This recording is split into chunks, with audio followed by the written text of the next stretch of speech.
and the specific tools that address them later in this conversation. The third path is not yet open. The third path is the answer we are walking toward. But before we can walk into it cleanly, we have to revisit the man we met earlier, because there is something about his 3 days in the dark that holds the key to the whole refrain. 3 days in the belly of the fish, that is what the story remembers.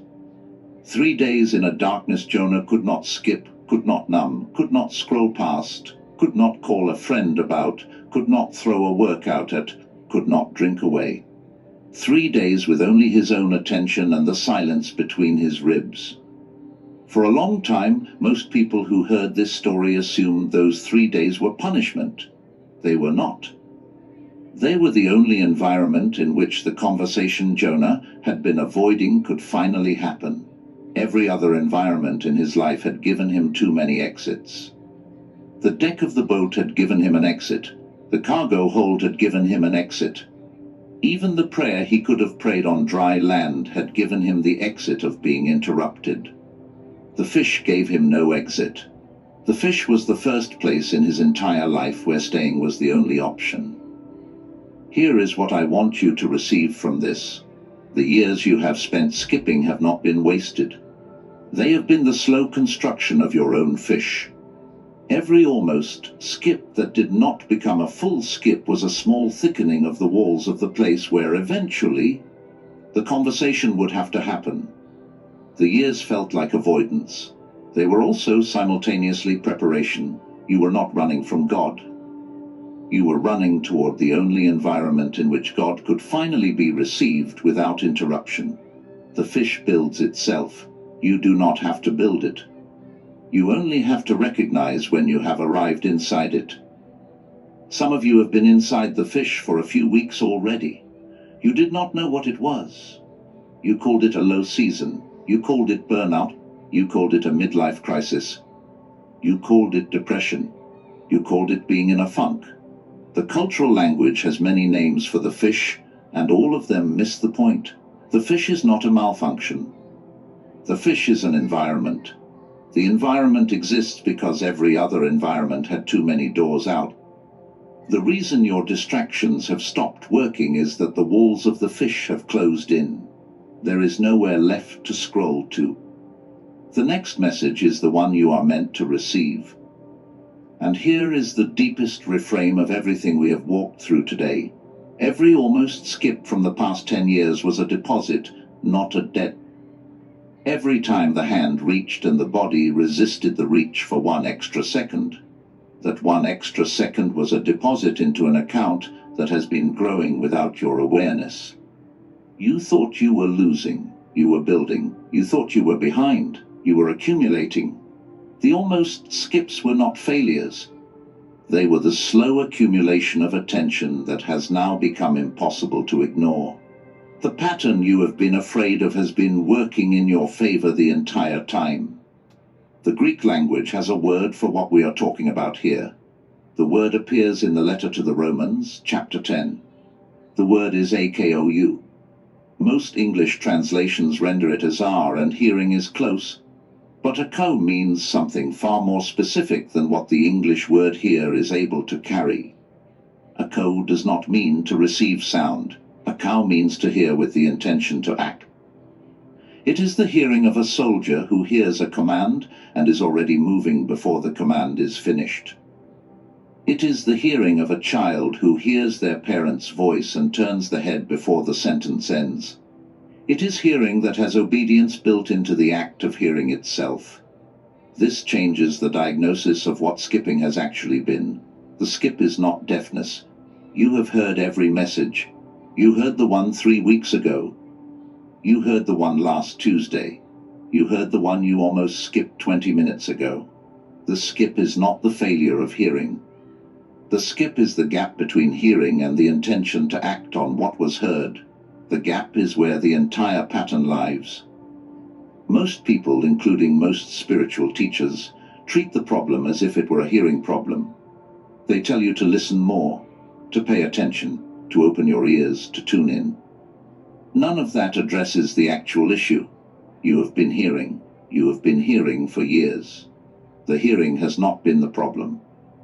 The intention to act on what was heard, that is the door the world has been quietly closing in you.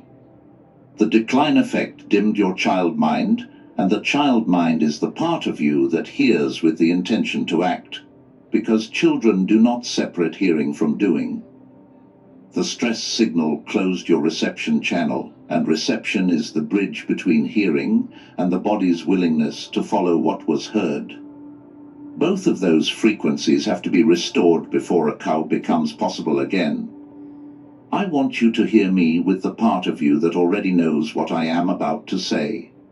Heaven has not been chasing you because you have not heard. Heaven has been chasing you because the gap between hearing and acting has grown wide enough that you have started to mistake the gap for a failure of character. It is not a failure of character, it is a frequency situation, and it is reversible. Listen to what comes next as if the voice is the one that has been speaking through every interruption of your past month. Not me, through me. I have not been chasing you to convict you. I have been chasing you to wake the child I formed in you before the world had a chance to dim her. The years you have called wasted were the slow rooms I built around you to hold the conversation we are now finally able to have. The skips were not the failure I was trying to prevent. The skips were the way I knew you were still alive enough to resist. And your resistance has been one of the most beautiful things I have watched in your life. I have not been disappointed in your skipping. I have been waiting at the end of it, holding the door open, until you arrived at the moment you are arriving at right now. Stay with. Before I show you the two specific frequencies that have been silenced, before we walk into the room where both doors begin to open, there is one more thing I need to name. And this one is going to change how you respond to every almost skip from this moment forward. The reframe alone is worth the entire conversation we have had today. Now we are going to do something practical, two specific tools. The first one will give you a way of telling the difference between the pull that is divine and the pull that is just your own ego asking for stimulation. The second one will give you a counter-intuitive protocol involving a single number, and the number is going to surprise you. We're going to begin with the first. The first tool is a way of practicing discernment. Most people use the word discernment as if it were some mystical gift that some people have and other people do not. That is not what discernment is. Discernment is a set of observable markers that you can train yourself to notice. Anyone can train it. The training does not require any special spiritual gifting.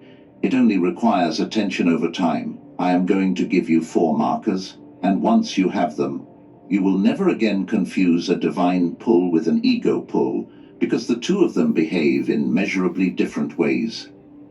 The first marker of a divine pull is that it does not dissipate when you try to distract yourself away from it. The ego pull is fragile. The ego pull arrives, and if you change your environment, the pull goes away. You stand up, you walk to the kitchen, you check your phone, and the pull is gone. The divine pull does not behave like this. The divine pull will follow you through 3 environment changes and still be sitting there when you sit back down. You can scroll for 15 minutes, watch a video, take a shower, and the pull will be waiting for you when you come back. It does not wear out. It does not get bored. It does not get interrupted by distraction. If something has been on your mind for 3 days and 3 environment changes have not dissipated it, the pull is not your ego. Your ego is not patient enough to stay for 3 days through that much distraction. The pull is from somewhere else. The second marker of a divine pull is that it returns after sleep. Ego pulls are sleep soluble. Whatever you were craving last night is usually gone by morning. You wake up and the urgent thing from the night before suddenly feels not urgent at all. This is a feature of the ego. The ego is recalibrated by sleep. The divine pull is the opposite. You go to sleep with something on your mind, and you wake up and the something is still there, often stronger than it was the night before. Sleep does not dissolve it, sleep amplifies it. If a particular thought or pull has been present on 3 consecutive mornings, you are not dealing with an ego pull. The ego does not survive 3 mornings. The pull is from somewhere else. The third marker of a divine pull is that random external sources begin to echo it. The pull is not just internal. The pull begins to leak into your environment. People who do not know you start saying versions of the same thing. Songs you did not choose play it back to you. Books you open at random fall to the page where it is written. This is the marker we walked through earlier in this conversation. If you have been hearing the same idea from unrelated channels, that idea is not coming from inside you. Ego pulls live entirely inside your head. The divine pull leaks into the physical world around you. The leak is the signature. The signature is unmistakable once you start watching for it. The fourth marker is the most subtle and the most reliable. When you finally engage with a divine pull, what you feel afterward is relief, not regret. Ego pulls produce a different aftertaste. When you finally cave to an ego pull, the food you knew you should not eat, the message you knew you should not send, the purchase you knew you should not make, there is a small undertow of regret that follows the satisfaction.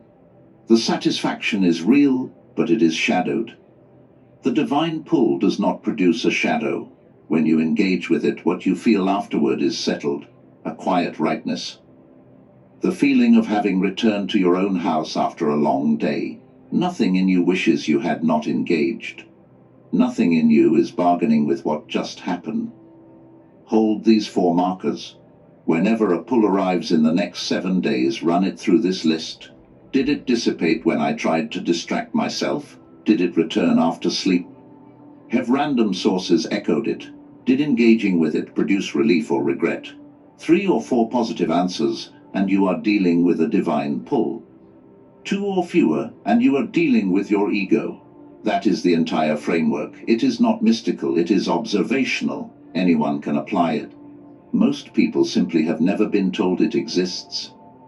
In your mind right now, let one specific pull from the past 72 hours surface to the top of your awareness. Just one.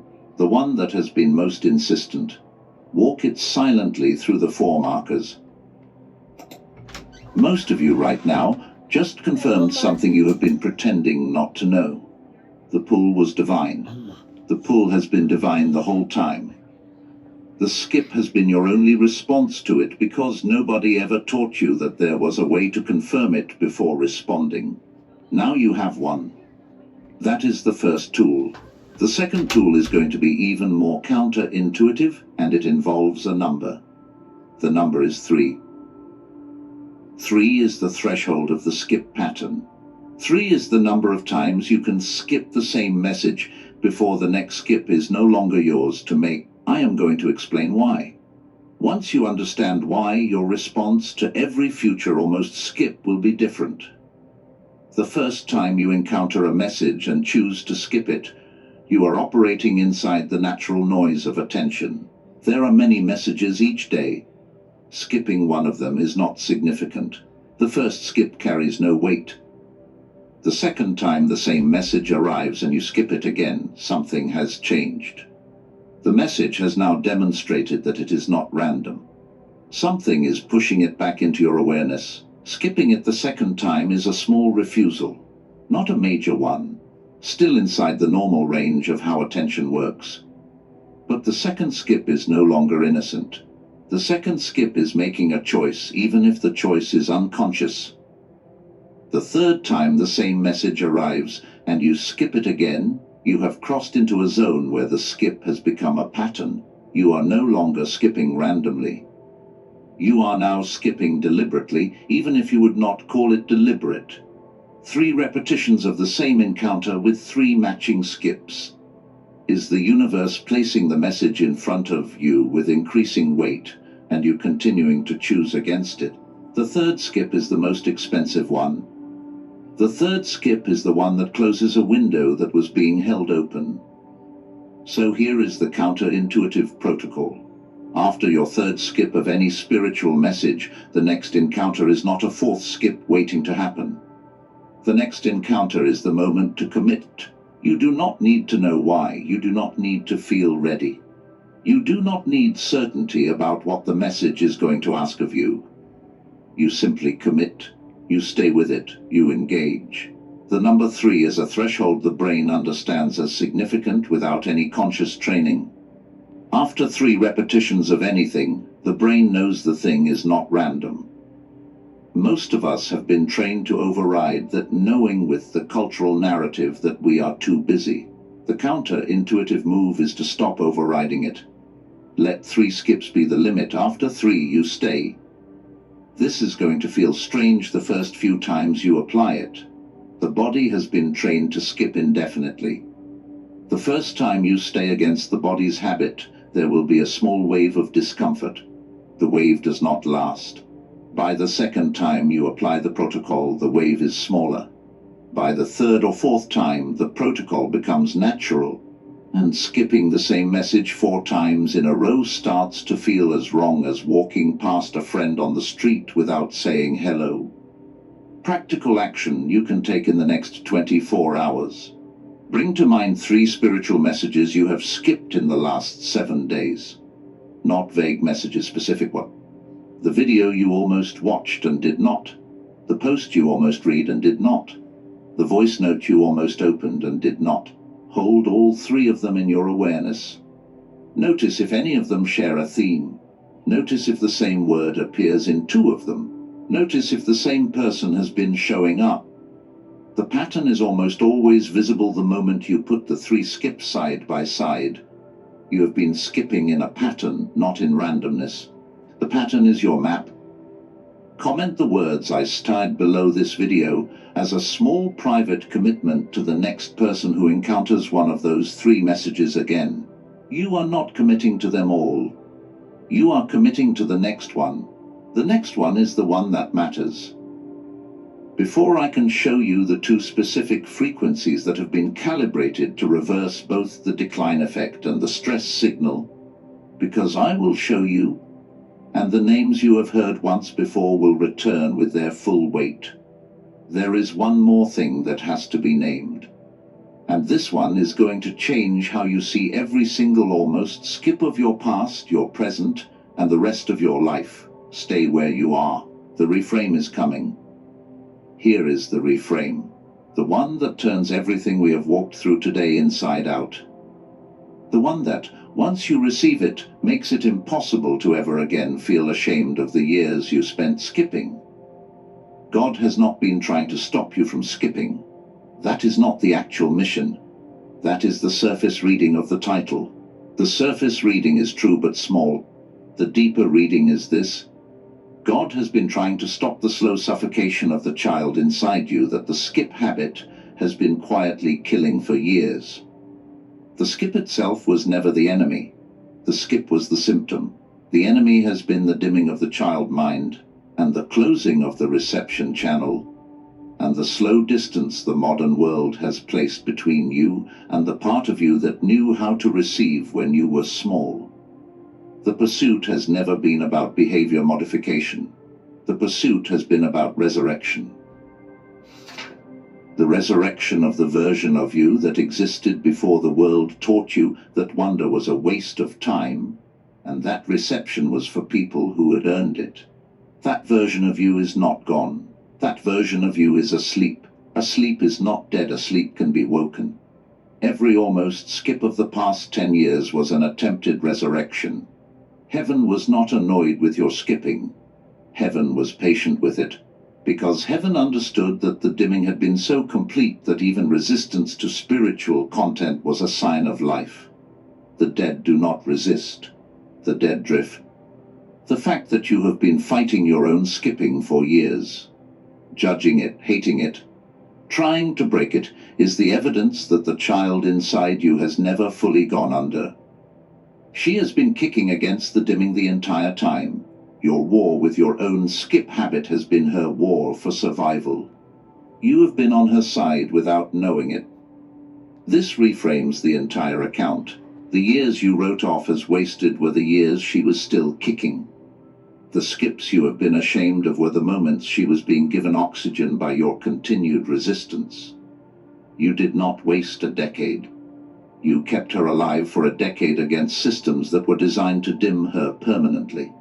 That is not failure. That is an act of quiet defiance that nobody has ever credited you for. Today is the day someone credits you for it. What is being asked of you now is not punishment for the decade. What is being asked of you now is the next move. The decade kept her alive. The next move wakes her up. The two things you have been hearing about, the two frequencies, the two tools, the two doors held open in the description below, are not the reward for finally getting your behavior right. They are the instruments for the resurrection that has been waiting since you turned 7 years old. The resurrection was always the goal. The skip habit was the fight that kept her alive long enough for the resurrection to be possible. Both halves matter. Neither half is shameful. This is what the title of this video has actually been pointing at all along. God is not trying to stop you from skipping because skipping is bad. God is trying to stop you from skipping because the next skip might be the one that lets her finally go under. The intensity of the pursuit in this past week is the intensity of someone reaching for a child whose breath has become shallow and whose eyes have not opened in a long time. The interruptions are not annoyance, the interruptions are CPR. Receive that, let it settle, then come with me, because what comes next is the door. Stay where you are for a moment. We have walked through a lot together. 3 angles of diagnosis, 1 ancient story, 2 original words from languages older than English, 3 paths, 2 practical tools, and a reframe that just rearranged how every almost skip of your past gets weighed from this moment forward. That is a great deal of weight to carry in 50 minutes. The next part of what we are doing together requires plain words, not poetry. So before we step into it, allow yourself one slow inhale through your nose. Let the exhale be longer than the inhale was. Do not perform the breath, just let it be what it is. The chair you are sitting in is the same chair. The room around you is the same room. The day is going to continue after this conversation ends. Nothing requires you to do anything in the next 40 seconds. Just rest the weight for a moment, where you are, exactly as you are. Here is what I need you to understand in clean, simple language before we walk into the most practical part of this conversation. There are 2 reasons every spiritual yes you have ever spoken has had trouble landing in your physical life. The first reason is that the part of your brain that hears spiritual content, the gamma frequency, the child mind, has been turned down since you were 7 years old. Researchers at institutions like MIT, Princeton, Harvard, and several other leading research universities have been documenting this dimming for decades. They call it the decline effect. It is not a moral problem. It is a measurable suppression of a specific brain frequency, caused by the way modern childhood and modern adult life are structured. Spiritual messages enter through that frequency. When that frequency is dim, the messages reach the door but cannot find the key. The second reason is separate from the first and lives in a different part of your brain. There is a second frequency, the alpha frequency. That is the channel through which what you receive actually moves from your mind into your lived life. Alpha has been hijacked in most modern adults by another frequency called beta. Beta is the frequency of striving and survival, and modern life keeps beta running almost continuously. That continuous beta is what researchers refer to as the stress signal. Researchers at Stanford, Boston University, Harvard, and several other research institutions have been mapping this for years. The stress signal closes the reception channel. So even when a message does enter, it cannot find a place to land. The reason this matters is sequence. The 2 frequencies have to be addressed in the right order. The child mind has to be restored first, because the child mind is the part of you that hears with the intention to act. Then the reception channel has to be opened. Because reception is what allows what you have heard to actually arrive in your physical life. Restore the child mind first. Open the reception channel second. That is the sequence. Any other order does not work, because there is no point in opening a reception channel for a part of you that is still asleep. Who you are underneath all of this is a person born with both frequencies fully online. You did not arrive in this world with the decline effect already in place. You arrived with the child mind awake and the reception channel open. The dimming happened. The blockage happened. Neither of them was your fault. Both of them are reversible. The reversal is what the rest of this conversation is about.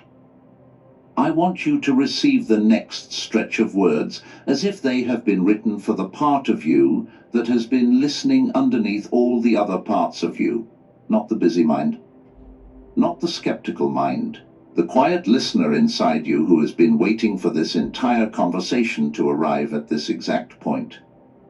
You were not born ordinary. The two frequencies we have been describing are not equipment that has to be earned. They are part of how you arrived. The child mind was lit in you the day you were born. The reception channel was open the day you were born. Every newborn has both of them in full operation. What happened to you between then and now is not your character. What happened to you is the slow dimming of an inheritance you did not know you had. You have been operating with a fraction of what you were born with, and you have been blaming yourself for the gap, when the gap was never about you at all. The gap is about restoration, and restoration is possible because what was dimmed was not destroyed. It is sleeping. Sleeping can be woken. Let me tell you about a woman.